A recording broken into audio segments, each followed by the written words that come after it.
dripping like water. Wanna, I got it, dripping like water. I got it, dripping like water. Wanna, I got it, dripping like water. I got it, dripping like water. Wanna, I got it, dripping like water. Like wanna, I got it, dripping like water. Wanna, I got it, dripping water. Hey, what's up, everybody? I'd like to welcome y'all to the Upbringing TV podcast. Real people, real conversation, real content. And I have a special guest today. Yes, he's one of the, if not the most hardest working person in the music game in Flint. This guy has so many albums, so many mixtapes. I was listening to him and his manager talk about how many he had. They were telling me, well, I got this many mixtapes, this many albums. But anyway, I'm going to let you introduce yourself. How about I do that? Word. First off, thank you for having me. Yes, sir. And for anybody who don't know that's watching this right now, if you grew up around me, my name is JON Freeman. If you knew me from the neighborhood, my name was Deuce, Deucey, Deuso, all of that. And if you know me from just my time in the music business, I'm John Connor, the People's Rapper, and it's a pleasure to be here, man. People's Rapper. Yes, sir. Yes, sir. So we're going to start out like this. Since everybody they always want to know where you from. Were you born in Flint? Are you from Flint, Michigan? Flint, Michigan. North Side. Okay. Dayton Ave. Okay. Civic Hood. Okay. Right around the corner from Northern. Okay. Right where literally right down the street from Civic Park School is where I grew up. Right across the street from Bassett Park. It's a street called Landon, in between what is that? Walter and Trumbull and Brownell, like in that little area. And so it's Jackson. And then there's Dayton, that's across street. Then it's Trumbull, then it's Landon, and then I feel like it's Walter. So I was sandwiched in between all of that. Right. Okay. Yeah, okay. That's what's up. So, that's what's up. You Flint native. Yeah, for sure. Period. Yes, sir. Okay. Neighborhood. We know where you're from. So, did you have siblings? You had any siblings growing up? Absolutely. So, I was the baby for both my mother and my father, but I got three sisters. My sister Chantel is the sister that I grew up with, but I had two other sisters on my father's side. So yeah, but I was the baby in all of them type of every situation. That's what's up. Shout out to Chantel. That's yeah. Yes, indeed. I love you, sis. Yeah. She's crazy Sagittarius. So crazy Sagittarius. Yes, I love her to life though. And that's what's up. That's what's up. Yeah, that's my heart. Okay, so you attended Flint schools? What schools? So I went to, it's a school on Bagley Street, Catholic school, St. John Vianney Catholic school on Bagley Street. And then after, I only went to two schools in my whole life.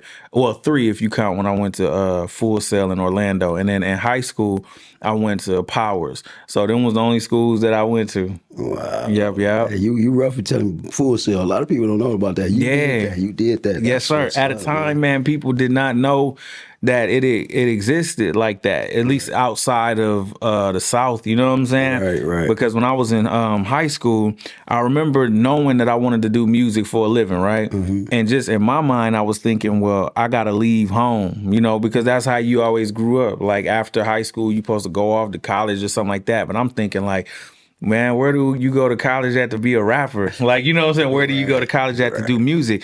And I was looking in the back of, there's how old I am, if you can't tell by the grades. Like, you know what I'm saying? But the Source and Double XL magazine, right? They would have advertisements for Full Sail in the back of the magazine.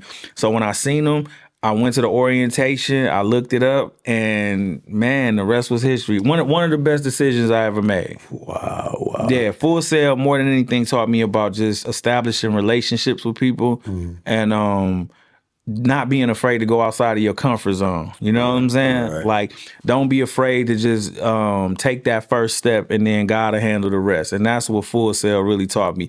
When my moms and my sister and them pulled off and left me in Orlando, Florida, and I ain't know nobody there, it was like you either gonna sink or swim. Either you gonna, if you really as good as you think you are, you'll be able to make it anywhere. So that's what I got out of Full Sail, man. And that's what's up, man. And they got, you got somebody, and they got somebody. You a wonderful contribution to what they did and what they're pushing. You know what I mean? So, Appreciate it, man. You know, going for so At what age did you jump into music? What age did you say, you know what? I think I like music. I like hip hop. I'm about to jump into this thing. So it's crazy because it's two different answers to that question, right? So me liking and loving music was just from birth. You know, my moms and my pops, they tell this story about how, because my dad's a musician too, right? So he played the guitar, he played keyboard, he played the drums, all of that. And so my mama would go watch him rehearse when he played for different bands and all of that, right? And they say that when my mama was pregnant with me, they could feel me moving around to the music in her stomach and all of that. You dig? Man. So it was like, so from birth, man, I ain't had no choice. It was in my blood because of my father, like him being a musician and loving music the way he do. But honestly, hip hop was not my first love. It wasn't. Like my first love was like soul music. I had so many different musical influences, man. I was listening to soul, techno, gospel, and I was going to Catholic school. So I was being influenced by, I went to a predominantly white school in elementary school and high school, right? So I'm hearing what they listening to too, and I'm being influenced by that. And I'm having to go to mass, which is church for y'all that don't know, for all the non-Catholic people. Yeah. So we was having to go to mass every Wednesday. So I'm hearing the musical progressions and Catholic hymns, and I'm being influenced by that. And then, like I say, so when hip hop came into my household, it was always through my sister. She was listening to Tupac, Biggie, Luke. Let me see, who else was she? It's a Detroit artist named Boss that I feel like don't get enough credit because she was so dope. And my sister was listening to all of them. And it was like, I liked hip hop when I was a kid, but it was something about when my sister bought TRU, True to the Game, Master P, Silk the Shocker, C Murder, right? When I first heard No Limit Soldiers, that was the day that changed my life. That was the day I went from, because up until then, I wanted to be a chef. I liked music, I could make music or whatever the case might be, but it was like, nah, I'm gonna be a chef. You know what I'm saying? That's what I want to be. I heard No Limit Soldiers, chef was out. The culinary school went out the window. You know what I'm saying? It was. I was turned up. I had my army fatigues on. I'm bouncing up and down like P. Like, you know what I'm saying? It was like, it was something about that music and the passion and the heart that they put into that music that made me feel like a couple different things. At the time, people don't remember, like New Orleans hadn't established itself in hip hop yet. Right. So we were all watching in real time Master P put New Orleans on the map in a major way. And I thought to myself, if he can do that for New Orleans, I want to be a part of doing something like that for Flint. You know what I'm saying? Taking somewhere that's not New York, LA, Chicago, Atlanta, and giving that place a voice to the world. You dig what I'm saying? Right. And it was like, I felt like Master P and No Limit, like that's what they did. I didn't know nothing about New Orleans except for Mardi Gras before Master P. Like, you know what I'm saying? Right. And it was like, he gave a whole town, a city, a culture, a voice to the rest of the world. Much respect to Cash Money and everybody else. But as far as us up north, I feel like we first heard about New Orleans from No Limit. And so I looked at it like, man, I was a nerd when it came to hip hop after that. I wanted to read everything about everything.